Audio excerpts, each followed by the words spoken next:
Oi, pessoal, boas-vindas a mais uma partilha aqui do Uma Questão de Narrativa.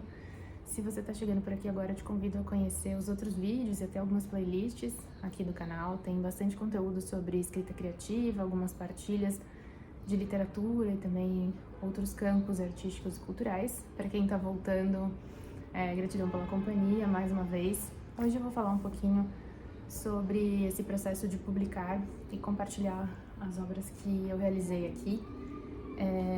Para quem está me conhecendo agora, um pouco mais distante, eu sou a Nicole. Eu atuo muito voltada para essa questão da escrita criativa narrativa, né, o desenvolvimento de prosa, tanto na literatura, né, comecei no audiovisual e estou me aventurando agora por um caminho de produção editorial também, além de dar aulas e mentorias para as pessoas que estão iniciando nessa área. Eu comecei publicando alguns anos atrás este romance aqui, que é uma história baseada num roteiro que eu tinha escrito para um longa-metragem.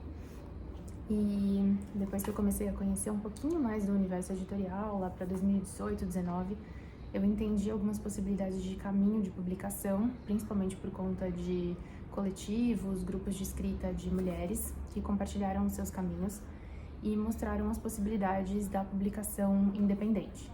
E independente é um termo muito amplo hoje em dia, que as pessoas usam para designar muitas coisas, porque a gente tem editoras que são independentes, que têm toda uma estrutura e conseguem te publicar tradicionalmente, bancando esse processo, tanto em tiragens um pouco menores, quanto às vezes outros modelos de distribuição. É importante se atentar para algumas coisas, com certeza, né, de como que vai ser feito esse serviço editorial, que tipo de encaminhamento eles têm, né, quais são os contratos ali, mas tem algumas opções legais que conseguem acolher autores estreantes. E a gente tem também outros caminhos, né, onde você pode contratar serviços editoriais, tanto você, né, como a pessoa autora coordenando tudo isso, o que pode ser bastante trabalhoso, quanto buscando editoras que já concentrem tudo isso. Mas aí também, de novo, é importante se atentar para que seja um lugar que vá oferecer um serviço completo, que vai te dar realmente uma assessoria, porque existe uma diferença entre publicar e imprimir livros, né? Nesse daqui, por exemplo, eu comecei seguindo essa proposta, né, dos coletivos de autoras de ir atrás dessa própria produção. É um texto mais longo, né, ele tem um tamanho mais curtinho, assim, enxuto para um romance, mas tem uma divisão em capítulos, é uma estrutura de história que tem mais de um protagonista, tem histórias paralelas, então precisa de um cuidado com o texto que vai além de uma correção ortográfica e de garantir, né, que esteja tudo digitado certinho. E além disso, a gente também tem que se atentar para outras estruturas, né, como a capa, mas tem outras questões editoriais, como o ISBN e afins. Então, para mim, naquele momento, ficou muito intenso coordenar essa situação toda, porque eu tinha ainda poucos contatos no universo editorial, poucas referências, como receber o texto e afins, então foi mais interessante centralizar, né, para um espaço que já tinha essa estrutura, que no caso foi com a Labrador, que hoje em dia está produzindo bastante e participa de vários eventos, né? Tava lá na Bienal, na Feira do Livro, no Flip, oferece também algumas masterclasses e afins. E ficou um trabalho muito bonito, né? Porque eu consegui ter um acompanhamento dessa parte gráfica que criou, por exemplo, ondas, toda uma estrutura aqui dos capítulos, né? Fez toda a dinâmica da capa de acordo com as questões que eu tinha solicitado, já veio com um marcadorzinho, tem uma distribuição um pouquinho maior. E naquele momento, como eu estava estreando como autora e colocando, né, uma das minhas histórias para o mundo pela primeira vez, foi super importante para mim, né, naquele contexto, ter esse apoio. A escolha dessa história, ela veio de uma forma mais intuitiva, né? No momento que eu fiquei sabendo sobre os processos de publicação, eu pensei, vai ser mais para frente, porque eu participava de desafios literários, mas o meu foco estava em outras artes, né, mais voltadas para a interpretação, para essa dinâmica do audiovisual. E eu não tinha nenhuma daquelas histórias que estava clara para mim que eu queria que publicasse, né, naquela forma, mas depois que eu entendi quais eram as etapas e afins, eu pensei, acho que em breve teremos. E o Amanhã eu nunca tinha pensado para o formato de livro, apesar de ter esboçado algumas coisas ali que não entraram nessa versão, porque eu acho que elas eram só mais floreios mesmo. começou a aparecer muita coisa sobre esse universo do mar, do surf, do tempo e afins, e eu falei, cara, vamos dar uma olhada para essa história? E aí eu comecei a prestar atenção em outras formas de desenvolver a narrativa, né, de não ficar necessariamente tanto numa descrição de cena que iria para audiovisual, não teria como traduzir, né, visualmente aquelas ondas e as manobras e afins. Então, o que eu podia fazer com esse texto? E no começo me perdi bastante tentando fazer planejamento de texto, porque eu achei que já que eu ia publicar era importante eu definir todos os capítulos, escrever tudo certinho, mapear todas as coisas, organizar com os conteúdos que eu queria que entrassem na história. Isso só me atrasou. Quando eu defini que eu sabia, eu já tinha, né, a história toda mapeada, já sabia quais eram os personagens, então quando eu comecei a escrever fora de ordem mesmo, entendendo dentro de uma estrutura, as coisas andaram melhor. E aí o foco nesse foi mais a questão de levar uma história, né, e conseguir produzir alguma coisa que eu pudesse compartilhar. E aí teve todo um lance ali, né, dos desafios que aparecem no meio do caminho com a vida em áreas externas e afins.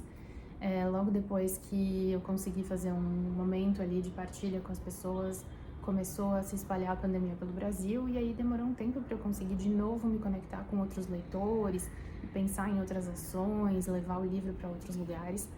Mas foi uma experiência muito interessante e ela me mostrou também como é esse outro lado, né? Porque assim, você colocar o texto no papel, mesmo dar para alguns leitores beta, jogar em alguma coisa da internet sem contar muito para as pessoas que tá lá, você tá num espaço da escrita que é totalmente diferente de depois que você começa a publicar. Claro, né, que tem outras coisas que ainda podem ser feitas, assim, outros trabalhos, outros caminhos de distribuição, mas naquele momento o meu foco foi em ter o texto trabalhado e entender como é de fato ter essas devolutivas de revisão editorial. Porque você se revisando é uma coisa do tipo, isso aqui não ficou tão legal, nossa, eu achava que isso ia funcionar muito bem, mas funcionou mais ou menos. Mas quando você vê o que vem das outras pessoas, é tipo, gente, eu digitei isso errado. Ou, poxa, isso realmente não deu a impressão que eu queria. E aí a gente vai também começando a repensar algumas das estruturas. É importante separar o momento da escrita desse momento de revisão e edição, porque às vezes algumas ideias boas vão fluir quando a gente permitir, né, que elas sejam colocadas, sem pensar muito nesses cortes e edições. E outras coisas a gente resolve depois, tá tudo certo. Mas eu, no momento em que estava trabalhando com a manhã e pensando assim, poxa, eu criei uma pasta para pensar capa, muito legal ter esse olhar, né, de como que o texto vai ser disposto, gráfico e afins. E eu me interessei por isso e falei, poxa, vamos conhecer um pouco mais, né, porque eu achei que podia ser um encantamento inicial que viesse porque era o primeiro livro, porque eu estava envolvida com a história, porque eu estava vendo outras pessoas fazerem. E eu fui estudar um pouco sobre isso, né, assim, de diversas formas, com leituras, palestras, fiz curso de produção editorial, acompanhei outras coisas ali, esbocei uns projetinhos pequenos, né, de projeção ali mais para uma rede direta. E aí, esse ano de 2024, eu decidi que estava na hora de manifestar isso de uma outra forma. E eu tenho muitos textos que estão ali, né, meio parados, esperando uma outra forma. E aí eu pensei, bom, vamos publicar alguma coisa ainda mais enxuta, porque aí dá para fazer um trabalho em que eu consiga acompanhar com mais facilidade, né, esse processo de supervisão. Então, agora eu já tenho mais contatos diretos com pessoas da área que fazem revisão, essa diagramação e afins. E eu tinha pessoas próximas para pedir referências de algumas coisas e já sabia um pouco melhor o que precisava acontecer em cada área, como passar os briefings e me comunicar com as pessoas. Então falei, tá na hora de testar. Vamos fazer uma edição nossa. E aí nasceu esse aqui, Algumas Formas de Observar a Lua. Esse é um livro que tem contos, então são histórias mais curtinhas, que estão intercaladas com alguns textos de prosa poética que eu escrevi em períodos da pandemia, assim, do isolamento mesmo, em que estava até difícil para mim de produzir ficção. Foi pouco depois, né, do Amanhã ter sido lançado, eu ainda tô nesse momento de... acabei de produzir, minha história já não tá mais, né, naquele momento de estar comigo e com a criação. E eu até queria fazer um compilado só dessas espécies de cartinhas que eu fiz e conversas, mas achei que eram poucas e que eu queria também lançar alguma coisa que tivesse uma estrutura narrativa, assim, arco dramático ficcional. Então intercalei essas histórias. Tem todo um processo aqui do como que eu cheguei nessas 3, mas acho que vai ficar muito longo se eu compartilhar, né? Tudo começou pela primeira, que foi uma sugestão que me veio de pensar uma história mais longa, que eu achava que a estrutura estava confusa, contando ela só como um recorte, né? Ao invés de explicar tudo, contextualizar tudo, pegar assim, tá, mas e se eu usasse desse cenário, com alguns dos personagens que estão mais definidos, e só construísse aqui uma dinâmica entre eles, para focar mais na própria narrativa do que em toda essa construção do espaço e afins, né, que ficou mais explicativo. Eu gostei do resultado e senti que outras histórias também poderiam ser talvez apresentadas ou criar um diálogo a partir desse espaço. Porque no caso do Algumas Formas de Observar a Lua, eu sinto que a história ela interage com diversos meios. Então eu tenho outras coisas, né, assim, esse aqui são marcadores que dialogam com outro espaço onde eu compartilho a minha newsletter, e tem alguns outros objetos desse livro que começam a dialogar com as narrativas e as personagens, né, por diferentes meios, por ilustrações, áudio e afins, que é uma forma interessante também de contar histórias que me move. E aqui foi muito a manifestação do livro, assim, de entender que, caramba, eu entendi como fazer essa produção desse projeto, sabe? Então eu escolhi uma coisa mais simples, ele tem menos elementos, ele tem elementos mais enxutos, mas foi todo um acompanhamento de assim, então eu envio o texto nesse formato, eu tenho que depois contatar essa pessoa, aí eu tenho que ir atrás para poder fazer essa ficha, aí eu tenho que entender o que eu vou colocar nas orelhas, como que eu vou selecionar, né, os materiais que vão aqui. Aí chegou a revisão de prova, a prova da gráfica e eu sei conferir todas as dobras e coisas que vem aqui, né? E foi um experimento até ver como que ele chegou aqui e tá bonitinho, tá? Eu fiquei, né, pensando assim, será que vai vir menor do que o que eu medi, né, na fita métrica? Que a dobra vai pegar algum pedaço das margens e afins, mas ficou super certinho, tá bem bonitinho. Então agora já são 2, né, nas produções aqui. Eu já tenho próximos projetos aqui na fila para serem realizados, mas é um processo que vai sendo sentido, assim, tá muito mais num tempo da natureza. Então eu deixo também eles se apresentarem, entendo um pouco mais o que combina com cada momento, para evitar forçar alguma coisa, né, que de repente flua menos. E foi totalmente diferente a experiência de ver os textos realizados, de acompanhar o projeto nesses 2 sentidos, né. Numa manhã eu estava muito nessa expectativa de como que ia chegar essa entrega final e eu compartilhar essa ideia com as pessoas e mostrar que uma história, né, minha se tornou um livro e tá ali todo redigido e materializado. E no Algumas Formas de Observar a Lua foi muito de entender também esse processo de materialização e a comunicação com os colaboradores. Para autores que estão estreando, esse caminho, né, de você autopublicar, ele é uma possibilidade mesmo que você não esteja no meio da edição, mas tende a ser um pouco mais trabalhoso, né? Porque se você quiser realmente fazer um trabalho de acompanhamento, ter um cuidado com o texto, pensar na entrega do livro ainda mais físico, tem cuidados e nuances que são importantes para a gente evitar ter trabalho duplicado ou acabar fazendo alguma coisa que depois, sei lá, ficou faltando, não sei o que, aí você vai ter que correr atrás depois, às vezes gastar mais, enfim. Então, eu assumi isso agora para entender um pouco mais de como escoar as histórias e como poder produzir, e consigo também dar esse acompanhamento, né, para outras pessoas, como algumas pessoas da minha rede, alunos, né, de escrita, que tenham essa vontade, essa necessidade, esse entendimento. É um caminho muito satisfatório para quem gosta disso, né, e pensa essa manifestação, e eu já começo a pensar também nas diferentes possibilidades que tem da publicação, né? Porque existem outras formas de entregar esse livro, existem outros materiais possíveis. É tudo uma questão de estudo, algumas coisas são mais artesanais e trabalhosas, algumas coisas são mais difíceis da gente conseguir encontrar, mas é interessante ir pensando nessas possibilidades. De maneira geral, estou super satisfeita e grata a todos os colaboradores, né, que fizeram parte desse processo e feliz também de poder compartilhar com vocês essas possibilidades e resultados.